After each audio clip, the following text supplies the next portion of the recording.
எல்லோருக்கும் எல்லாம் வளமும் செல்வமும் புகழும் கிடைக்க வேண்டும் என்று எல்லாம் வல்ல இறைவனை வேண்டி வணங்கி உங்கள் அபிமானமான ஜோதிடர் KM ரவிக்குமாரின் அன்பு வணக்கங்கள்.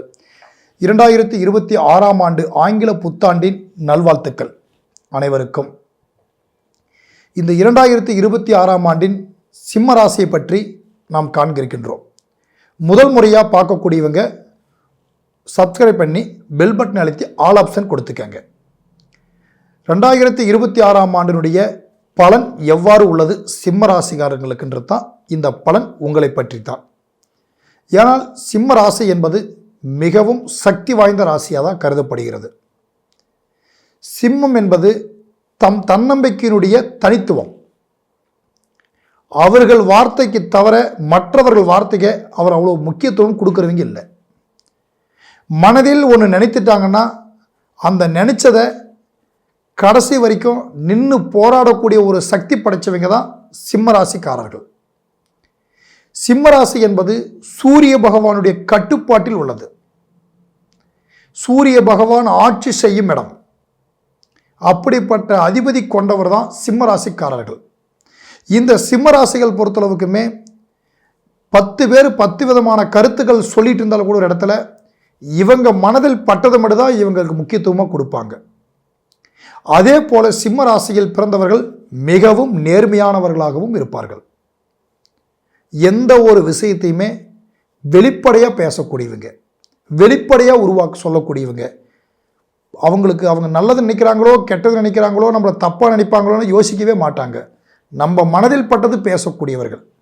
அப்படியாப்பட்ட சிம்ம ராசிக்காரங்களுக்கு இப்போ என்ன சமீபத்தில் நடக்குதுன்னு கேட்டிங்கன்னா, அஷ்டமத்த சனி திருக்கணித பஞ்சாங்கத்தைப்படி நடந்துட்டுருக்குது. அஷ்டமத்த சனி நடந்துட்டுருக்கு. இந்த 2026ஆம் ஆண்டு நமக்கு எப்படி இருக்கும் அப்படின்றது தாங்க. அஷ்டம சனி நடந்து கொண்டு இருந்தாலும் அந்த நேரத்தில் நம்ம எதை தவிர்க்கணும், எதையை உருவாக்கணும் அப்படிங்கிறது தாங்க இருக்குது.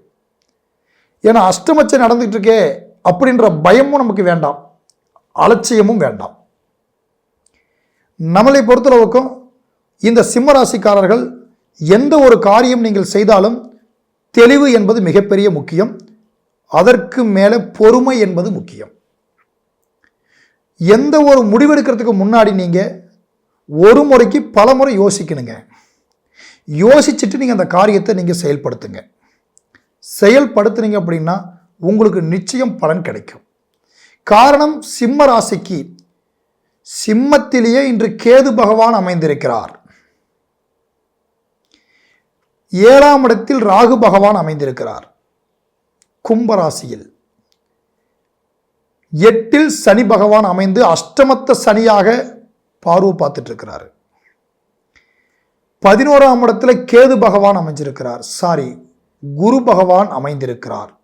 குரு 11ஆம் இடத்தில் குரு பகவான் அமைந்திருக்கிறார். இப்போ உங்களுக்கு பொறுத்தளவுக்கும் லாபாதிபதியில குரு பகவான் அமைஞ்சிருக்கிறாங்க. லாபாதிபதியில் குரு பகவான் அமைந்திருப்பதனால அஷ்டமச்சனி இருந்தாலும் சில காரியங்களை உங்களால் சாதகமாக்க முடியும். இந்த 2026ஆம் ஆண்டுடைய பலன் ஜூன் மாதம் வரைக்கும் பார்த்துட்டிங்கன்னா குரு பகவான் லாபஸ்தானகத்தில் அமைந்திருப்பது உங்களுக்கு ஒரு மிகப்பெரிய ஒரு பலமாக இருக்குது. அப்போ நம்மளுடைய ஆரம்பத்தில் பார்க்கும்போது ஒரு சில காரியங்களை நீங்கள் தெளிவாக திட்டமிடுதல் பண்ணி அந்த காரியத்தை நீங்கள் தெளிவாக செஞ்சுக்கிட்டீங்கன்னா அடுத்து வர அந்த 6 மாத காலத்துக்கு எந்த ஒரு ப்ராப்ளமும் இல்லாமல் உங்களால் கொண்டு போக முடியும். காரணம், சிம்ம ராசிக்காரர்கள் பொறுத்தளவுக்குமே சிம்மத்திலேயே கேது பகவான் அமைந்திருக்கும் போது சில தடுமாட்டங்கள் வரும். மனதளவில் பார்க்கும்போது எந்த காரியத்தை நம்ம எப்படி செய்கிறது, ஏன்னா ஏற்கனவே நம்ம கொஞ்சம் அலைச்சல் பட்டுட்டோம், ஏற்கனவே சிரமங்களை சந்திச்சிட்டோம், பொருளாதாரத்தை கொஞ்சம் இழந்தே நம்ம இருக்கிறோமே, மீண்டும் நம்ம ஏதாவது ஒன்று செய்தோம்னா கண்டிப்பாக நமக்கு பொருள் இழப்பு வருமானு சொல்லி கூட நீங்கள் எண்ணலாம். ஆனால் உங்களை பொறுத்தளவுக்குமே இப்போ பார்த்துட்டிங்கன்னா தொழில் பிஸ்னஸ் பண்ணக்கூடியவங்களுக்கு பார்த்திங்கன்னா இரும்பு சம்மந்தப்பட்ட துறையில் கொண்டு போய் முதலீடு போடாதீங்க. அது உங்ககிட்ட ஏற்கனவே நீங்கள் அந்த தொழில் செஞ்சிட்ருக்கிறீங்கன்னா அந்த பிஸ்னஸ் இரும்பு சம்மந்தப்பட்ட துறைன்னு பார்த்தீங்கன்னா அதில் நீங்கள் பழசை வச்சுக்கிட்டு மெயின்டைன் பண்ணுங்கள், புதுமை நோக்கி போக வேண்டாம். ஆனால் வியாபார ரீதியாக இருக்கிறவங்களுக்கு பார்த்துட்டிங்கன்னா நாம் ஒரு பொருள் வாங்கினோமா வித்தமா, அதாவது வியாபாரம் செய்தோமாங்கிற மாதிரி நீங்கள் வச்சுக்கிட்டு இருந்தீங்கன்னா அது உங்களுக்கு பெருசாக வந்து பார்க்கும்போது உங்களுக்கு ஒரு நஷ்டம் வராதுங்க. அதே போல் இந்த சிம்ம ராசியில் இப்போ இந்த 2026ஆம் ஆண்டில் இருக்கிறவங்களுக்கு வந்து பார்த்துட்டிங்கன்னா உத்தியோகம், ஒரு நிறுவனத்தில் வேலை செய்யக்கூடியவங்க, இவங்களுக்கெல்லாம் வந்து பார்க்கும்போது ஏற்கனவே கொஞ்சம் மன உளைச்சல் இருக்குங்க. ஆனால் மன உளைச்சல் இருந்தாலும் கூட இந்த 11ஆம் இடத்துல லாபாதிபதியில் இருக்கிற குரு உங்களுக்கு கொஞ்சம் சாதகமாக இருக்கிறதுனால அந்த மன உளைச்சல் வந்து கொஞ்சம் விடுபடும். உங்களை வந்து கொஞ்சம் புரிஞ்சுக்குவாங்க.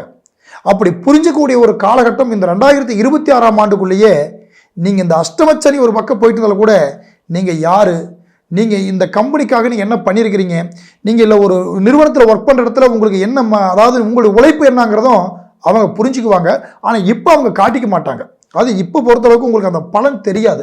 இப்போ உங்களை மனசில் வந்து பார்த்துட்டிங்கன்னா என்ன நமக்கு இப்படியே இருக்குது, நம்மளை புரிஞ்சுக்கலைங்கிற வருத்தம் உங்களுக்கு வரலாங்க. ஆனால் இருந்தாலும் நீங்கள் அதுக்கு பற்றியெல்லாம் நீங்கள் கவலைப்படாமல் நீங்கள் பாட்டில் உங்கள் ஒர்க்கில் தெளிவாக இருங்க, உங்கள் கடமையை சிறப்பாக செய்யுங்க. ஆனால் பின்னாடி கண்டிப்பாக உங்களுக்கு வந்து வருங்காலத்தில் இந்த 2026ஆம் ஆண்டு முடிகிறதுக்குள்ளே உங்களுக்கு நல்ல பலன் கண்டிப்பாக கிடைக்கும். ஏன்னா உங்களை கஷ்டப்படுத்துறதெல்லாம் முற்பகுதியிலே படுத்திட்டாங்க. இப்பயும் கொஞ்சம் கஷ்டத்தை தான் நீங்கள் அனுபவிச்சுட்டு இருக்கிறீங்க. ஆனால் இருந்தாலும் இந்த 2026ஆம் ஆண்டு உங்களுக்கு ஒரு நல்ல பலனாக அமையும். ஆனால் நீங்கள் செய்ய வேண்டியது ஒன்று தாங்க, மிகப்பெரிய ஆயுதமாக நீங்கள் பயன்படுத்தக்கூடியது பொறுமை. எந்த இடத்துலையுமே டப்புன்னு ஒரு வெளிப்பாடு, ஒரு வார்த்தையை நீங்கள் விடாதீங்க, யோசிச்சுட்டு ஒரு முடிவெடுங்க. ஏன்னா உங்களுக்கு நடந்துட்டு இருக்கிற அஷ்டமச்சனி வந்து அப்படி இருக்குது. அதனால வந்து உங்களுக்கு பார்க்கும்போது உங்களுடைய ஒரு பலனா நீங்கள் முயற்சிகள் செய்யுங்க. உங்களுக்கு வந்து பார்க்கும்போது இப்போ உங்களுக்கு பொறுத்தளவுக்கு என்னென்னா ஏதாவது ஒரு இடம் பூமி வாங்கலாங்கிற எண்ணம் உள்ளவங்க யோசிக்க வேண்டாங்க, நீங்கள் வாங்கிருங்க. ஏன்னா வாங்கினதுல கூட கொஞ்சம் சிக்கல் இருக்கலாங்க, இருந்தாலுமே நீங்கள் அதையெல்லாம் சரி பண்ணக்கூடிய டைம் வந்துருச்சு. ஏன்னா இந்த அஷ்டமச்சனி நிம்மதியாகவும் எடுத்த உடனே நம்ம சந்தோஷமாக ஒன்று வாங்கிட்டோம், நம்ம வாங்கினது பரவாயில்லைன்னு சொல்லி சந்தோஷப்பட மாதிரி ஒரு 10 நிமிஷம் இருந்துச்சுன்னா அதில் வருத்தம் 10 நிமிஷத்துக்கு மேலே உடனே வந்துடுங்க. அந்த வருத்தம் தேர்றதுக்கு 10 நாள் கூட டைம் எடுத்துக்கும். ஆனாலும் உங்கள் பொருள் உங்களை விட்டு போகாது. நீங்கள் அதனால் வந்து பார்க்கும்போது ஏதாவது ஒன்று உருவாக்கணும்னு நினைக்கிறவங்க நீங்கள் தாராளமாக நீங்கள் வந்து ஒரு முறைக்கு 4 முறை யோசிச்சுட்டு நீங்கள் செய்யலாம். உங்களுடைய ஒரு ராசியில் இப்போ இருக்கக்கூடிய அதாவது காலகட்டத்தில் வந்து பார்த்துட்டிங்கன்னா உங்களுக்கு இப்போ முக்கியமான ஒரு வழிபாடுங்கிறது உங்களுக்கு தேவைங்க. இந்த வழிபாடு சிம்ம ராசியில் பிறந்தவர்களுக்கு இப்போ நடந்துட்டு இருக்கக்கூடிய ஒரு காலகட்டம் 2026ஆம் ஆண்டு முடிகிற காலம் வரைக்குமே நீங்கள் மெயினாக பண்ண வேண்டியதுன்னா மலை மீது இருக்கக்கூடிய சிவன் கோவில்கள், மலை மீது அதாவது வந்து ஒரு சிவன் ஆலயங்களை போய் நீங்கள் அப்பப்போ வந்து ஒரு தரிசனம் செய்துட்டு வந்து கொண்டிருந்தீங்கன்னா உங்களுடைய மனசும் ரிலாக்ஸாக இருக்கும். உங்கள் தொழிலில் இருக்கிற தடைகளும் ஒதுங்கும். வாழ்க்கை முறையில் இருக்கக்கூடிய பிரச்சனைகளும் குடும்பத்தில் இருக்கக்கூடிய ப்ராப்ளங்களும் இப்படிப்பட்ட ஒரு சூழல்லாம் உங்களுக்கு மாறக்கூடிய ஒரு வாய்ப்புங்கிறது உங்களுக்கு கிடைக்கும். நீங்கள் பண்ணக்கூடிய ஒரே ஒரு வழிபாடு ஸ்தலம் என்னவென்றால் சிவன் ஆலயங்கள், மலை மீது இருக்கக்கூடிய சிவன் ஆலயங்களுக்கு நீங்கள் தாராளமாக நீங்கள் போய் தரிசனம் பண்ணிக்கிட்டு நீங்கள் அந்த வழிபாடு எடுத்துக்கங்க. உங்களுக்கு மனசும் உடலும் ஆரோக்கியமாக இருக்கும். அதே போல் உங்களை சுற்றி எத்தனை பிரச்சனை இருந்தாலும் அது எல்லாமே ஓரளவுக்கு சமாளிச்சுக்கிட்டு வந்துடுவீங்க. அதாவது வந்துங்க இது உங்களுக்கு சொல்லியிருக்கிற 2026ஆம் ஆண்டினுடைய பொது பலனாக சொல்லியிருக்கோம். உங்களுக்கு எங்களிடத்துல ஜாதகம் பார்க்கணும்னு எண்ணம் இருக்கக்கூடியவங்க கீழே என்னுடைய மொபைல் நம்பர் இருக்குது, அதுக்கு கான்டாக்ட் பண்ணுங்கள். எந்த சந்தேகம் இருந்தாலும் நீங்கள் தாராளமாக கால் பண்ணி கேட்கலாங்க. நன்றி, வணக்கம், வாழ்க வளமுடன்.